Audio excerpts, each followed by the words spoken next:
I had to step away from myself and be like, okay, well, that's me and my past hurt, kind of like what I was saying about my lens from things, and allow me to love you how you want to be. And it took me a little bit longer than it should have to understand that. The theme that I've been kind of running with, like for every test that God gives me, there's going to be a testimony that comes to me, right? I remember somebody telling me one time is that a relationship is not just two people. A relationship is like a triangle. You got yourself, you got your spouse or your partner, and you got God at the top. A lot of time, like we cannot handle it together. Absolutely. Like we can't handle it just me and my partner. But if we set our eyes on God at the top, we'll both create that closeness. Absolutely. Yo, happy Valentine's Day. Happy Valentine's Day. Yeah. If you're coming to today's Valentine's Day special, we're going to be talking about conflict creating closeness in relationships. I think this is going to be a perfect topic. And ultimately, like, the point of being, I mean, I'm not married, right? But I have a lot of business partnerships. I'm in a relationship with Gabriella. Like, I think we're all going to come into conflict at some point. Absolutely. We're all going to have conflict with business partners. We're all going to have conflict with people, everyday people, family, friends, husband, wife, right? But at the end of the day, I think that's what creates the true closeness, right? It's kind of being able to open up the hood and seeing what's under there and like, let's clean it up. Yeah. You know? So we got Matt and Nor back. Conflict creates closeness. What is that? When you hear that, I just keep saying I want to start with Nor. I want to start with Nor on this one. Conflict creates closeness. What does that mean to you? I think what comes to mind, at least initially, is like not to be afraid of like just clashing, not to be afraid of, but to welcome it, because in the end it will work out. And if it's meant to, you know, like if it's meant to be, and if it's supposed to be, and if you truly desire it, then it will be, you know, it will be good, and it will create that closeness. It will become better. But in the moment, it doesn't feel good. And especially, I think the biggest thing is that we resist conflict. I think a lot of people aren't confrontational. And when you're not confrontational, things never change and things stay the same, and you begin to avoid, and it's just, you just go down this spiral, you know, and then you end up somewhere where you were never intended to be. Do you feel like that happens? Sorry, I'm going to cut you off, No, but go do ahead. you feel like that happens because the person doesn't speak up? Yeah. Because of the avoiding confrontation? Yeah, I think that's a big thing. Like when you're just avoiding it altogether, and you just don't want to talk about it, and you want to pretend like it's not happening. Now, what's worse though? Not speaking up and letting it happen until you just explode, or kind of addressing the issue as you go? I would say 100%. Like what's worse is not addressing it and just exploding in the end. Like you should be able to have open and clear communication. You know, I think that's a huge marker of relationships and building relationships is clear communication. And it's definitely something that we've had to grow and learn in. Yeah. And because I can be confrontational, but but like I can only just feel my feelings in the moment. Like I'm not still getting the full clear picture. Like getting that is like, Matt's like more of a quiet. He's just quiet in general. Like, you know, he doesn't talk a lot. Man of few words. Like that's just the way he is. Facts. Yeah. Strong man. So like, there's times where I'm like, I just don't know what he's thinking, but I'm just feeling all these feelings, you know? So I'll just spew at the mouth. How do you, cause I have friends that are, and I think that's just their personality. Right. Where they could just be completely still and not say a word. Right. But Angel. the minute they say one word, it's like you heard it. Yeah. You know, they don't even got to raise their voice or anything, but it's heard. Right. Right. And there's so much impact in the few words that they have. Right. Right. Angel being one of those people, Matt being one of those people. Right. And I have an older brother, Daniel. He's like that as well, where he's just very, very quiet, very low key.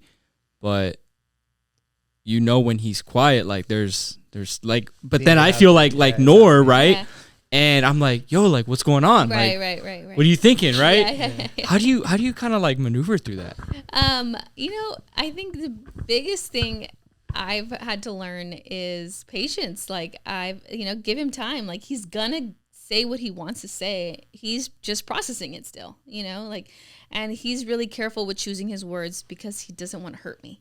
I think that's the biggest thing I had to understand is like, it is for my benefit. You know, I didn't think of it in the moment. I'm just like, oh, I get so frustrated. Like, just say something, you know, but in the end, like, he's gonna come out. He's gonna open up. It's just, I need to give him time. I'm curious to know, what are like the core values that you guys hold together? Obviously, it sounds like communication is one of them. Absolutely, yeah. What are some other ones that you guys are by now already know, like these are our main pillars?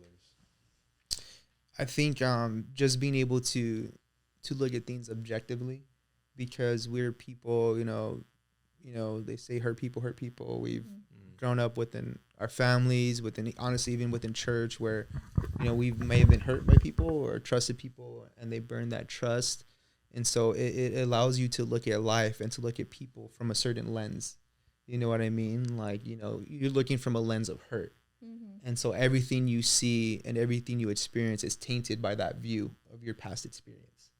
So that can cause you to make bad judgment. It can cause you to think people have bad intentions when they don't have bad intentions for you. And so we are able to, when we step into a situation, whether it's with each other or with people or within business, we're able to just take a step back and see and look at the whole picture and see, like, okay, what is really going on here? And because we don't want to speak from our hurt or from experience.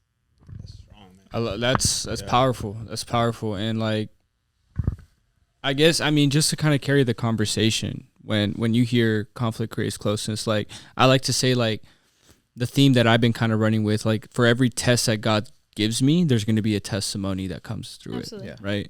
So if you guys don't mind sharing, maybe like, and you don't have to get like super, we could go more surface or high, as deep as you guys want to go, right? Yeah, completely free range here, but like any challenges that you guys, I don't want you to take out the boxing gloves right now, but any like challenges or tests that you guys have been through that maybe created some conflict, but ultimately it ended up becoming a testimony, whether it be in business, personal life, like whatever. Yeah, I think there's two things that come to mind. She could probably speak to the second one, which she probably already knows what I'm talking about. I don't have to say it. But I think kind of even a video that you filmed recently, the 5 love languages. You know what I mean? And so that was something that was big within our relationship, because I was used to loving people the way that I like love. You know what I mean? So I'm like acts of service. Okay. So I'm like I got you, like I'll take care of you, and I'll do things for you, and that's me showing that I love you, that you mean something to me. Yeah. But for her, it's funny. She actually she scored almost even on all of them. Like, so she wants to make things a little bit more difficult. A little more difficult for me. But she likes words of affirmation, and she likes me saying things to me, which was like, it was hard for me and contradicting for me, because like I grew up where people would say things but they wouldn't do it. And so that was like me, it was always like words mean nothing. And so I'm not going to tell you, I'm going to show you. And so for her telling me like she wants to hear it, like it just didn't sit well with me, because like that's not love to me. Like that's not how I want to show you, because I could just say something and mean something completely different, or say something and not mean it at all. But I had to step away from myself and be like, okay, well, that's me and my past hurt, kind of like what I was saying about my lens from things, and allow me to love you how you want to be loved. And it took me a little bit longer than it should have to understand that. And so that caused conflict in our marriage, in our relationship, because even though I thought I was loving her, she didn't feel loved, you know? And then, so I feel like that was like one of the big things that was like a lesson for me. So it came with like maturity and understanding. But I think when, when she was pregnant with our first daughter, Zara, like that was like the biggest life-changing experience for us. And she can go ahead and talk about that as vulnerably as you want to. Yeah. I think the biggest thing for me is like I had like a moment, couple months, maybe even a year, where I was like struggling with like postpartum depression. And my biggest thing is like I wasn't sleeping at night. So like that, just like when you're not sleeping, gosh, it's like a torture of its own, like it's just like you're not able to function. It's all you think about. It's crazy. And so I was really stuck in that, and in my own stuff. And then there was a lot that Matt was going through, just with business and everything else. Like there was just so many different lanes that he was in. There was no way for him to balance it all, you know. And that season, because I think like that's another thing about balancing is that just understanding seasons. That season specifically was like the perfect storm. Like it was just everything at once, and it took a long time to get out of it, you know, and even pulling each other out of it, you know, and trusting and believing that we are the people that we truly fell in love with, like you know, like that we are, we're still in there, you know, because we felt such a distance in those times because we were like on different paths, really. Yes. So I know like so obviously like we had our daughter, she was going through postpartum depression, and for me at that time before I was just like, I don't believe in depression. Like that's like you're just weak mentally. You know what I mean? Like in all transparency. And so that was just my perspective. So like she would just feel certain type of ways, or she wouldn't be motivated to do stuff or anything like that. And I'm like the complete opposite. So I was like, snap out of it. Like, let's go. You know what I mean? We got stuff to do. And so at the same time, I'd been working with another marketing agency, and it just wasn't going good with them. It was just doing things that I didn't agree with. And so I had stepped away from them. And in doing that, I had pretty much lost all my clients because all the clients I was working with, I brought to the agency. And so I had to pretty much start from scratch, you know? And so at this point, like I said, we just had a baby. She wasn't working. We had bought a house the year before, so we had mortgage, we had all this stuff. And so it was just like all this stuff. And then I was involved in like other stuff with like car rentals and stuff like that. And there was like a lawsuit from someone that rented the car hit someone else, being all transparency. So it was like all this stuff. So I was dealing with the lawsuit, having to start from scratch. And then on top of that, at the same time, we got asked to go be part of a church in Hollywood. And so we were here at our Victory Outreach Church in Chino, but they asked us to be part of the team to lead that church. And so the church had just started. So it was like requiring a lot of my time, trying to get new clients, work with the clients, trying to, you know, help take care of a brand new baby and deal with lawsuits and then like everything she was going through. So it was like at a point where it was like I got my stuff to deal with, you got your stuff to deal with it. Like I'll just see you on the other end, at the end of it all. You know, that was kind of my perspective. So like there was just no connection, no collaboration, not looking out for each other. It's like you deal with your stuff, I'll deal with my stuff. And if we make it through, I'll see you on the other side, pretty much. That's strong. I mean, so like, you know, Nora, I feel like this might be a perfect question for yourself. Like, how did you guys get through that storm? Honestly, the biggest thing was ownership.